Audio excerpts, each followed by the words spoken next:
Sometimes people need a voice.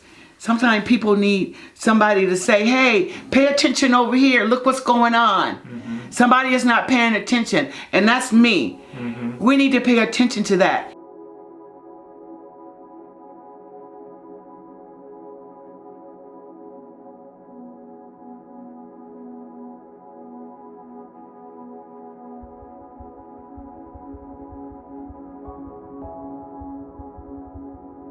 You drive home every day, going home, passing all these homes, and you never know what people are living in. You never know what the inside of that house looks like. You don't know.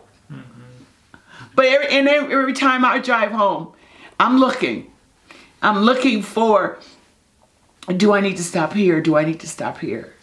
You know? This is my neighborhood. I care.